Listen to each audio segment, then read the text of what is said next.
भारत द्वारा पीओके के अंदर तेजी से बढ़ती सैन्य कार्रवाई ने अब पूरे दक्षिण एशिया की धड़कनों को असामान्य रूप से तेज कर दिया था, क्योंकि बीती रात के ऑपरेशन में भारतीय स्पेशल यूनिट ने वह हासिल कर लिया था मारीस, जिसकी चर्चा कई दशक से केवल बंद कमरों में होती थी। पीओके के उत्तरी हिस्से में मौजूद छुपे हुए लॉन्च पैड्स को न केवल पूरी तरह नष्ट कर दिया गया, बल्कि वहां मौजूद आतंकी सरगनाओं को भी घेरा डालकर मार गिराया गया। और यह सब इतनी सटीकता से किया गया कि पाकिस्तान को सुबह तक इस बात का अंदाजा तक नहीं था कि उसकी सबसे सुरक्षित मानी जाने वाली पहाड़ी चौकियां रातों रात राख में बदल चुकी। जबकि दूसरी ओर भारतीय सेना के भीतर एक अजीब सी चुप्पी थी, जैसे हर कोई जानता हो कि यह जीत अभी सिर्फ शुरुआत है और असली खेल अब शुरू होने वाला है। क्योंकि आतंकियों के खात्मे के बाद अब भारतीय बलों का अगला लक्ष्य पीओके के अंदर गहरे स्थित वे सुरंग तंत्र थे, जिन्हें पाकिस्तान अपनी फॉरवर्ड ऑपरेटिंग लाइन कहता था और जिनका इस्तेमाल दशकों से भारत के खिलाफ युद्ध छेड़ने के लिए किया जाता रहा था। लेकिन अब भारतीय सेना के नए मिशन डीप स्ट्राइक फेज 3 ने यह साफ कर दिया था कि इस बार ना तो पुरानी सीमाएं रुकावट बनेंगी, न अंतरराष्ट्रीय दबाव और न ही पाकिस्तानी चेतावनियों का कोई असर होगा। क्योंकि भारत के भीतर जनता का गुस्सा इतना तेज था कि हाल ही में राजधानी में हुए धमाकों के बाद प्रधानमंत्री ने साफ शब्दों में कहा था, अब जवाब सीमा पार जाकर ही दिया जाएगा, और वह भी ऐसे कि फिर कोई दुश्मन आंख उठा ना सके। इसी दृढ़ता के साथ भारतीय विशेष बलों ने पीओके की सबसे कठिन मानी जाने वाली नीलम वैली की ओर बढ़ना शुरू कर दिया था, जहां मौसम भी दुश्मन था और इलाके की बनावट भी। लेकिन भारतीय आर्मी चीफ ने यह साफ कर दिया था कि चाहे मौसम कैसा भी हो, ऑपरेशन किसी भी हालत में रुकेगा नहीं। और इस आदेश के साथ सैकड़ों ड्रोन आसमान में छोड़े गए, जो न सिर्फ इलाके का 3D नक्शा बना रहे थे, बल्कि रियल टाइम में दुश्मन की हर हरकत पर नजर भी रखे हुए थे। और यही वजह थी कि पाकिस्तान की फॉरवर्ड यूनिट्स जब भारतीय प्रगति रोकने के लिए मुकाबले में उतरी, तो उन्हें यह समझ ही नहीं आया कि भारतीय सेना उनके हर कदम से 2 मिनट पहले ही वाकिफ हो चुकी है। दोस्तों, इस पूरे के पूरे घटनाक्रम का सबसे बड़ा मास्टरमाइंड अब आ चुका है। बताएंगे आपको इस वीडियो में। चैनल पर बने रहें। वीडियो को लाइक और चैनल को अगर अभी तक आपने सब्सक्राइब नहीं किया तो चैनल को सब्सक्राइब कर लें और बेल आइकन को जरूर दबा लीजिएगा, ताकि इससे जुड़ी खबर अपडेट आप तक सबसे पहले पहुंचती रहे। और हां दोस्तों,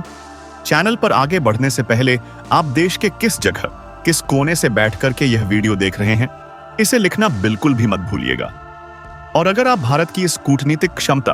और भारत की तरफ से लगातार किए जा रहे प्रयासों को लेकर के आप सच में देशवासी मानते हैं, तो कम से कम कमेंट बॉक्स में भारत के लिए एक जय हिंद जरूर लिखिएगा। दोस्तों, अब देरी न करते हुए असल मुद्दे पर आते हैं। जब पाकिस्तानी सेना ने पहली बार भारी तोपें तैनात कर भारतीय इन्फेंट्री को आगे बढ़ने से रोकने की कोशिश की, तभी भारतीय multi barrel rocket launcher Pinaka M3 ने ऐसी अचूक बौछार बरसाई कि पूरी पहाड़ी घाटी गोलों की आग से जगमगा उठी और दुश्मन सेना भागती दिखाई दी। क्योंकि उन्होंने कभी नहीं सोचा था कि भारत इतनी अंदर तक भारी हथियार लेकर आएगा। इस बीच भारतीय वायुसेना के राफेल और तेजस लड़ाकू विमान लगातार एयर कवरेज दे रहे थे और ड्रोन स्वार्म तकनीक ने पाकिस्तान की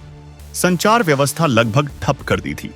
जिसके चलते पाकिस्तानी कमांडर अपनी ही यूनिट से संपर्क नहीं कर पा रहे थे। और इसके बीच भारतीय कमांडो चुपचाप पीओके के उस मुख्य सुरंग नेटवर्क तक पहुंच चुके थे, जहां से आतंकी प्रशिक्षण शिविरों को सप्लाई दी जाती थी। और रात के अंधेरे में भारतीय कमांडो बिना एक भी गोली चलाए सुरंग के बाहर तैनात गार्ड्स को बेहोश करके पूरे अंदरूनी ढांचे पर कब्जा जमा लिया। और जब यह खबर भारतीय 8th सेना के मुख्यालय पहुंची, तो वहां कुछ सेकंड की खामोशी के बाद पूरा ऑपरेशन रूम तालियों से गूंज उठा, क्योंकि इसका मतलब साफ था, पीओके के भीतर भारत अब वह सब हासिल कर चुका है जिसे पाकिस्तान अपनी रेड जोन टेरिटरी कहकर दुनिया के सामने दिखाता था। लेकिन यह जीत पाकिस्तानी सेना को बर्दाश्त नहीं हुई और उन्होंने LOC के कुपवाड़ा सेक्टर में अचानक भारी गोलाबारी शुरू कर दी। लेकिन भारतीय सेना पहले से तैयार थी और आर्टिलरी कमांड ने सिर्फ 14 मिनट में इतना जबरदस्त जवाब दिया कि पाकिस्तानी बंकर धराशायी हो गए और दुश्मन सेना जंगलों में छुपती फिरती दिखाई दी। और इसी दौरान भारतीय खुफिया एजेंसियों ने प्रधानमंत्री को रिपोर्ट दी कि पाकिस्तान अब चीन से मदद की भीख मांग रहा है। लेकिन इस बार चीन भी खुलकर पाकिस्तान का साथ देने को तैयार। 14 मिनट में इतना जबरदस्त जवाब दिया कि पाकिस्तानी बंकर धराशायी हो गए और दुश्मन सेना जंगलों में छुपती फिरती दिखाई दी। और इसी दौरान भारतीय खुफिया एजेंसियों ने प्रधानमंत्री को रिपोर्ट दी कि पाकिस्तान अब चीन से मदद की भीख मांग रहा है। लेकिन इस बार चीन भी खुलकर पाकिस्तान का साथ देने को तैयार नहीं, क्योंकि भारत पहले ही दुनिया को अवगत करा चुका था कि जो भी इस लड़ाई में पाकिस्तान का साथ देगा उसे भारत अपनी सुरक्षा पर सीधा खतरा मानेगा। और इस चेतावनी के बाद अंतर्राष्ट्रीय दबाव उल्टा पाकिस्तान पर बढ़ने लगा, जबकि भारत लगातार पीओके के अंदर नई नई रणनीतिक ऊंचाइयां कब्जे में ले रहा था और पाकिस्तान के पास ना सेना बच रही थी, ना मनोबल और ना ही संसाधन। और अब पाकिस्तान के अंदर भी यह चर्चा खुलकर होने लगी थी कि शायद इस बार पीओके हाथ से निकलने वाला है। जबकि भारतीय जनता रात रात भर जागकर टीवी पर यह अपडेट देख रही थी कि भारत अपनी धरती वापस लेने में एक एक कदम और आगे बढ़ चुका है। और प्रधानमंत्री ने अपने नए बयान में कहा, अब लक्ष्य सिर्फ घाटियों का कब्जा नहीं बल्कि आतंक की जड़ को हमेशा के लिए खत्म करना है। और इस घोषणा के साथ ही भारतीय सेना ने पीओके के सबसे बड़े गढ़ इंस्टेंट पर्सनल लोन लेना है तो आपके लिए थोथल की ओर बढ़ना शुरू कर दिया, जो अगले चरण की सबसे निर्णायक लड़ाई बनने वाली थी, क्योंकि उसके कब्जे के बाद पूरा पीओके भारत की रणनीतिक पकड़ में आ जाएगा। और इसी दबाव में पाकिस्तान की सेना टूटने लगी थी, जबकि भारत आगे बढ़ते हुए अब उस आखिरी पहाड़ी दर्रे की ओर पहुंच चुका था जहां अगले 24 घंटों में इतिहास लिखने वाला था। एक ऐसा इतिहास जिसे आने वाली पीढ़ियां पीओके पुनः अधिग्रहण के नाम से याद करेंगी। जैसे जैसे रात की काली चादर एलओसी के ऊपर और भी गहरी होती जा रही थी, वैसे वैसे भारत के सैन्य ठिकानों से उठती हलचल अब खुलकर एक नए मोड़ में बदलने लगी थी, क्योंकि दिल्ली में बनी स्थिति ने पूरे देश की खुफिया एजेंसियों को एक ऐसे मोड़ पर ला खड़ा किया था जहां हर कदम तौलकर चलना जरूरी था। लेकिन दुश्मन की ओर से हो रही हरकतें धीरे धीरे नियंत्रण से बाहर जा रही थी। और यही वजह थी कि डीजीएमओ की देर रात की मीटिंग में भारत ने अब तक का सबसे बड़ा कोड रेड जारी कर दिया था, जिसके बाद सेना की उत्तरी कमान से लेकर 1,50,000 सैनिकों की तैनाती को एक नए फॉर्मेशन में बदला जाने लगा। और जब यह जानकारी पाकिस्तान के चीफ मिलिट्री ऑपरेशन तक पहुंची तो वहां भी खलबली मच गई, क्योंकि भारत की इस अनोखी मूवमेंट ने उन्हें साफ संकेत दे दिया था कि अब खेल केवल चेतावनी का नहीं बल्कि निर्णायक जवाब का है। लेकिन पाकिस्तान का आईएसपीआर लगातार मीडिया में यह फैला रहा था कि भारत डर गया है, जबकि असल में भारत की ओर से पीओके में चल रही गुप्त कार्यवाही ने पाकिस्तान की कई चौकियों को अंदर से हिलाकर रख दिया था। और इसी बीच कश्मीर घाटी में तैनात विशेष बलों की एक टुकड़ी चुपचाप उस मार्ग की ओर बढ़ रही थी जो सीधे उस लॉन्च पैड तक जाता था जहां से पिछले हमले में घुसपैठियों को भेजा गया था। और उसी समय नई दिल्ली में प्रधानमंत्री की सुरक्षा परिषद की मीटिंग चल रही थी, जहां एसएनएसए ने साफ कहा कि हालात अब जवाबी कार्यवाही की मांग कर रहे हैं और यह कार्यवाही केवल एलओसी तक सीमित नहीं रह सकती, क्योंकि पीओ के अंदर बैठे आतंकी ढांचे को खत्म करना अब अनिवार्य हो चुका है। तभी अचानक जम्मू सेक्टर से एक इमरजेंसी रिपोर्ट आती है कि पाकिस्तान की कुछ चौकियों से तोपों को भारत की तरफ घुमाया जा रहा है। और यह रिपोर्ट मिलते ही सेना प्रमुख ने आदेश जारी कर दिया कि सभी अग्रिम चौकियों को फायर रेडी स्थिति में आना होगा। और तभी एक सैटेलाइट इमेज सामने आती है जिसमें स्पष्ट दिखता है कि पीओके के भीतर करीब 20 किलोमीटर के दायरे में पाकिस्तानी सेना अपने हथियारबंद वाहनों को आगे बढ़ा रही है, जिससे यह साफ हो चुका था कि पाकिस्तान या तो भारत की कार्यवाही भांप है या वह खुद कुछ बड़ा करने की फिराक में है। लेकिन भारत की ओर से यह रणनीति थी कि सीधे प्रतिक्रिया ना दी जाए, बल्कि पहले दुश्मन की गतिविधि को पूरी तरह 100% मैप किया जाए ताकि सही समय पर सही बिंदु पर प्रहार किया जा सके। और दूसरी तरफ भारत की खुफिया एजेंसियों को यह भी पता चल चुका था कि पीओके के कोटली और रावलकोट सेक्टर में कुछ आतंकी समूह एक बड़े हमले की तैयारी कर रहे हैं, जिस पर रोक लगाने के लिए विशेष बलों की टीमें अब तक की सबसे गहरी घुसपैठ के लिए तैयार थीं। और इसी दौरान दोपहर से शाम के बीच की खामोशी वाले समय में अचानक एलओसी के पास तैनात भारतीय ड्रोन ने जमीन पर कई संदिग्ध गतिविधियां कैद की, जिन्हें देखकर यह साफ हो गया कि पाकिस्तान किसी भी समय फायरिंग शुरू कर सकता है। पर भारत ने बिना जल्दबाजी के अपनी रणनीति पूरी गोपनीयता से जारी रखी और सभी यूनिटों को निर्देश दिए कि किसी भी प्रहार की शुरुआत भारत नहीं करेगा। लेकिन यदि पाकिस्तान एक भी गोलाबारी करता है तो जवाब केवल गोलाबारी का नहीं बल्कि ठिकानों को नेस्तनाबूद करने वाला होगा। इसी तनावपूर्ण माहौल में रात के 2 बजे भारतीय खुफिया एजेंसी RAW की एक रिपोर्ट आती है कि पाकिस्तान के कब्जे वाले क्षेत्र में कुछ विदेशी लड़ाके देखे गए हैं जो संभवतः किसी बड़े हमले का हिस्सा हो सकते हैं। जिसके बाद प्रधानमंत्री कार्यालय तक बिना देरी के यह सूचना भेजी गई और वहीं भारत के विशेष गुप्त कमांडो दस्ते को एक्टिवेट कर दिया गया, जो ऐसी परिस्थितियों में बिना किसी शोर के अपना मिशन पूरा करने के लिए जाने जाते हैं। और इसी सब के बीच मीडिया चैनलों को भी कुछ जानकारी लीक होने लगी कि LOC पर हालात बिगड़ रहे हैं, जिससे पूरे देश में एक बेचैनी फैलने लगी। लोग सोशल मीडिया पर लगातार पूछने लगे कि आखिर सरकार कब बोलेगी, लेकिन सरकार की रणनीति साफ थी, बोलने से नहीं काम से जवाब देना है। और वह समय अब करीब था, क्योंकि LOC पर तैनात हर सैनिक, हर कमांडर और हर यूनिट अपने मोर्चे पर तैयार खड़ी थी कि जैसे ही आदेश मिले पाकिस्तान के अंदर तक जाकर वह जवाब दे जो आने वाली कई पीढ़ियों को याद रहेगा। उस रात दिल्ली से लेकर श्रीनगर तक आसमान में अजीब सा सन्नाटा पसरा हुआ था, जैसे पूरे देश ने अपनी सांसें रोक ली हों और सब किसी अनदेखी दस्तक का इंतजार कर रहे हों। तभी सेना के स्ट्रेटेजिक कमांड को एक एन्क्रिप्टेड संकेत मिला कि दुश्मन की सीमा के भीतर कुछ ऐसा हलचल शुरू हो चुकी है जो आने वाले घंटों में किसी बहुत बड़े घटनाक्रम का रूप ले सकती है। और इस संकेत के मिलते ही राजधानी में बैठे कमांडर इन चीफ ने तुरंत सभी थिएटर कमांड्स को अलर्ट मोड पर डालते हुए उस ऑपरेशन को एक्टिवेट करने का आदेश दे दिया, जिसके बारे में सिर्फ 5 लोग जानते थे और जिसे पिछले 2 साल से गुप्त रूप से तैयार किया जा रहा था। उसी समय कश्मीर की पहाड़ियों में तैनात स्पेशल रिकॉर्ड यूनिट्स ने बताया कि दुश्मन की ओर से कई मूवमेंट पैटर्न अचानक बदल गए हैं। उनकी पोस्टों पर रात भर जगमगाने वाले फ्लड लाइट्स बंद कर दिए गए हैं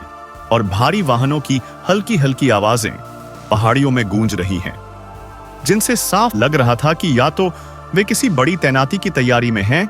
या फिर किसी छिपे हुए रास्ते से घुसपैठ की कोशिश होने वाली है। लेकिन इस बार भारत पहले से कहीं ज्यादा तैयार था। वहीं दिल्ली में प्रधान मंत्रालय, सेना मुख्यालय और नेशनल सिक्योरिटी ऑफिस के बीच लगातार बैठकों का दौर चलता रहा, जहां उपग्रहों से आई कुछ तस्वीरों ने यह साफ कर दिया कि दुश्मन की आर्टिलरी यूनिट्स को ऐसी जगहों पर खिसकाया गया है जहां से उनका लक्ष्य भारत की अग्रिम चौकियां थीं। और यह देखकर एक पल के लिए सभी के चेहरों पर तनाव साफ नजर आया, मगर साथ ही एक अजीब सी शांति भी थी, क्योंकि भारत ने भी इस बार ऐसा प्लान तैयार कर रखा था जिसकी भनक दुश्मन को जरा भी नहीं थी। इसी बीच कश्मीर की सीमा पर खड़े जवानों ने कई अनजानी रेडियो फ्रीक्वेंसी पकड़ ली, जिनमें दुश्मन सैनिक अपने कमांडरों को तैयार रहो और आदेश का इंतजार करो जैसी बातें बोल रहे थे, जिससे साफ हो गया कि कुछ बड़ा होने वाला है। और तभी भारतीय सेना के सेक्टर कमांडर ने अपने जवानों से कहा, इस बार पहले वार का मौका हम उन्हें नहीं देंगे। इस आदेश के साथ ही फ्रंट लाइन यूनिट्स ने अपनी पोजीशन बदली। ड्रोन टीमों ने आसमान में इलेक्ट्रॉनिक जैमिंग सक्रिय किया और स्पेशल ओस यूनिट्स ने दुश्मन की कई अग्रिम चौकियों का सटीक लोकेशन लॉक कर लिया, ताकि जरूरत पड़ते ही कुछ ही मिनटों में जवाबी एक्शन शुरू किया जा सके। उधर दिल्ली में एक बंद कमरे में चल रही बैठक में ऑपरेशन के उस हिस्से को भी मंजूरी मिल गई, जिसमें दुश्मन की सबसे सुरक्षित चौकियों पर डायरेक्ट स्ट्राइक की संभावना शामिल थी। और यह मंजूरी मिलते ही पूरे सिस्टम में एक ऐसी ऊर्जा दौड़ गई जैसे देश की धड़कनें तेज हो गई हो। रात गहराती जा रही थी, पहाड़ों में तेज हवाएं चल रही थी, आसमान में बादल नीचे झुककर मानो सिर्फ उसी इलाके को देख रहे हो। तभी अचानक भारतीय निगरानी ड्रोन ने दुश्मन की एक बड़ी यूनिट को अपनी पोजीशन छोड़कर जंगलों की ओर बढ़ते हुए देखा। और इस बार भारतीय सेना ने इंतजार नहीं किया, सिर्फ 2 शब्द का आदेश मिला, एक्शन शुरू और इतना सुनते ही फ्रंट लाइन पर खड़े सैनिकों ने अपने हथियारों को रिचेक किया। आर्टिलरी यूनिट्स एक्टिव हो गई और स्पेशल ऑब्स टीमों ने अपनी पोजीशन लॉक कर ली, क्योंकि अब जो होने वाला था वह सिर्फ एक ऑपरेशन नहीं था, बल्कि आने वाले कई दशकों की दिशा तय करने वाला ऐतिहासिक क्षण था। जिस तरह रात की काली चादर में सरहद के उस पार से उठती हल्की हल्की गड़गड़ाहट ने दक्षिणी बैटल कमांड के सेंटर में बैठे हर अधिकारी को बेचैन कर दिया था, उसी तरह अब इस नए चरण में घटनाओं ने एक ऐसा मोड़ ले लिया था जिसकी किसी को उम्मीद नहीं थी। क्योंकि जैसे ही भारत की तीनों special units Hawk Strike Team, Shadow Regiment और नाइट वेव्स ने पीओके के गहरे इलाकों में अपना पहला बेस स्थापित किया,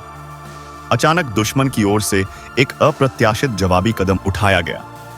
जिसमें उन्होंने रात के अंधेरे का फायदा उठाकर घाटियों की तरफ जाने वाली संकरी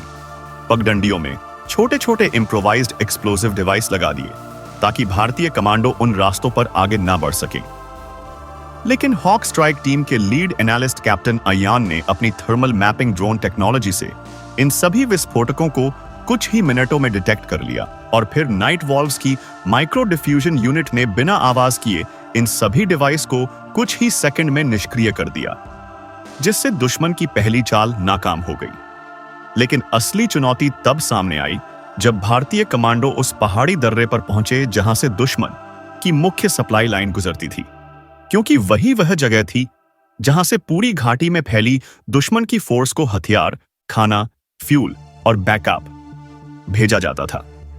और अगर भारत उस सप्लाई लाइन पर कब्जा कर लेता तो पूरा ऑपरेशन केवल आधा ही नहीं बल्कि लगभग 70% जीत लिया जाता। इसलिए यह स्थान रणनीतिक रूप से इतना महत्वपूर्ण था कि दुश्मन इसे हर कीमत पर बचाए रखना चाहता था। लेकिन भारतीय ऑपरेशन कमांड ने भी इसका महत्व समझते हुए एक ऐसी योजना बनाई थी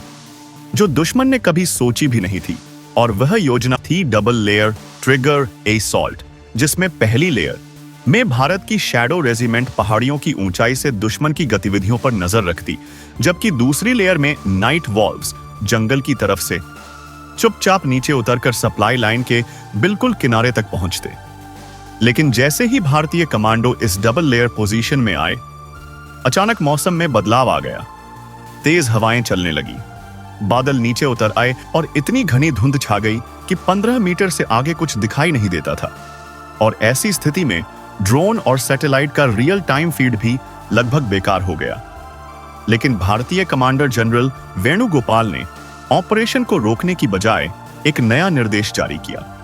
अब ऑपरेशन धुंध का फायदा उठाकर किया जाएगा,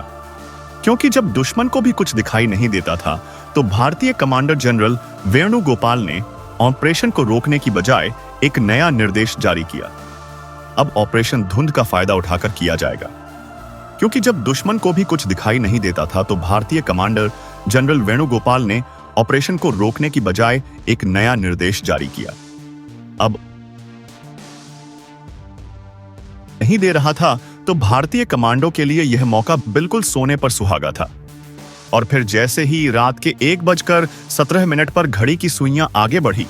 उसी धुंध की आड़ में शैडो रेजिमेंट ने सबसे ऊंची चोटी से दुश्मन की सप्लाई लाइन वाली सड़क के दोनों किनारों पर बने चौकियों को चिन्हित किया, और नीचे नाइट वोज ने उस सड़क की सतह पर लगे हुए छोटे मोटे मोशन सेंसरों को बाईपास करने के लिए अपनी विशेष पल्स ड्रॉप तकनीक का इस्तेमाल किया,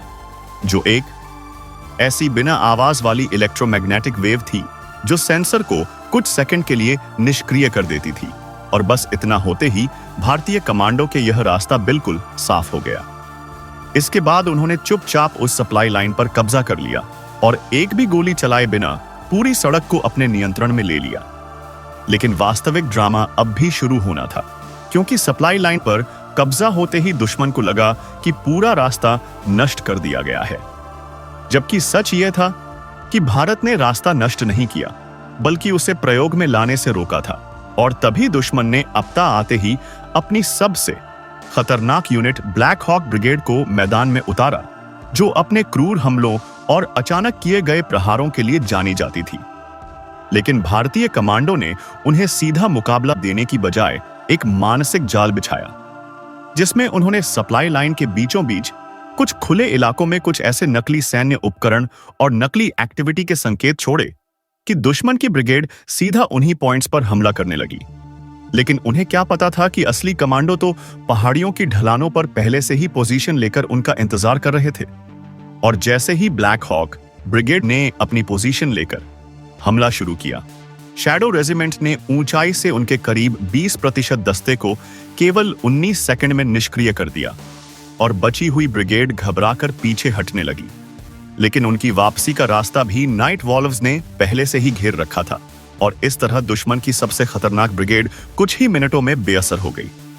इसके बाद भारतीय कमांडो सप्लाई लाइन के और अंदर बढ़े और वहां छिपे एक गुप्त कम्युनिकेशन बंकर को खोज निकाला, जो दुश्मन की सबसे बड़ी कमजोरी था, क्योंकि उस बंकर के माध्यम से ही पूरी घाटी में स्थित दुश्मन के छोटे बड़े सभी कैंपों को निर्देश भेजे जाते थे। और जब कमांडो उस बंकर तक पहुंचे तो उन्होंने पाया कि बंकर में एक सुपर इनक्रिप्टेड सिस्टम लगा हुआ है, जिसे तोड़ना लगभग नामुमकिन था। लेकिन हॉक स्ट्राइक टीम के साइबर विशेषज्ञ लेफ्टिनेंट ईशान ने केवल 11 मिनट 24 सेकंड में उस सिस्टम को लाइव डिक्रिप्ट कर लिया और बंकर में छिपे सारे कोड, सारे लोकेशन, सारे संदेश और दुश्मन की अगली चाल का पूरा ब्लूप्रिंट हासिल कर लिया। और जैसे ही यह डाटा भारत के कमांड सेंटर पहुंचा, पूरे ऑपरेशन की दिशा बदल गई, क्योंकि अब भारत को दुश्मन के हर कदम के बारे में पहले से पता था और अब लड़ाई का अगला चरण भारत की तरफ से शुरू होने वाला था। एक ऐसा चरण जिसमें दुश्मन को उनकी ही धरती पर मनोवैज्ञानिक तरीके से घेर कर पूरी घाटी को सुरक्षित किया जाना था। लेकिन उस अगले चरण को भारतीय कमांड ने शेष एक नाम दिया, ऑपरेशन साइलेंट डोमिनेशन। और इस नाम का मतलब था कि अब लड़ाई बंदूकों से नहीं बल्कि दिमाग और रणनीति से जीती जाएगी। और जैसे ही अगले चरण का काउंटडाउन शुरू हुआ, पूरी घाटी में एक ऐसी घुटन भरी खामोशी फैल गई जैसे हवा भी अपनी सांसें रोककर इस लड़ाई के अगले मोड़ का इंतजार कर रही हो। भारत के ऑपरेशन की दूसरी रात जैसे जैसे गहराती गई, वैसे वैसे हालात और भी ज्यादा तनावपूर्ण होते गए, क्योंकि गुप्त रिपोर्टों के अनुसार पाकिस्तान की सेना अपने कई इलाकों को अचानक खाली करवाने लगी थी और यह संकेत मिल रहा था कि वे किसी बड़े कदम की तैयारी में हैं। लेकिन इस बार भारत ने पहले ही सभी संभावित चालों का अनुमान लगा लिया था और special front air force, MAR, COS, NSG और गारुड कमांडोज को अष्टों अलग अलग सेक्टरों में तैनात कर दिया गया था, जहां पर उनकी मौजूदगी दुनिया से पूरी तरह छिपी हुई थी। इसी बीच एक ऐसी खबर आई जिसने पूरे सैन्य ढांचे 8 को और भी ज्यादा सतर्क कर दिया। कई आतंकवादी लॉन्च पैड्स पर असामान्य गतिविधियां नोट की गई और ड्रोन निगरानी में यह साफ दिख रहा था कि घुसपैठ का प्रयास इस बार बड़े पैमाने पर होने वाला है। लेकिन भारत को यह भी पता था कि पाकिस्तान इस बार LOC पर सीधे सैन्य टकराव की प्लानिंग कर रहा है। इसलिए भारतीय सेना ने तुरंत कोल्ड ब्लिट जोन सक्रिय कर दिया, जिसमें आर्टिलरी को लो साउंड मोड पर लाया गया ताकि पूरे सेक्टर में कार्रवाई की आवाज बाहर तक ना जाए। इसके अलावा भारत ने इस बार सबसे उन्नत तकनीक का इस्तेमाल किया, AI आधारित टारगेटिंग सिस्टम, रात में देखने वाले 4th Gen multi spectrum goggles और सैटेलाइट कनेक्टेड माइक्रो ड्रोन, जो दुश्मन की हर हरकत को मिनट दर मिनट रिकॉर्ड कर रहे थे तथा तुरंत कमांड सेंटर को भेज रहे थे।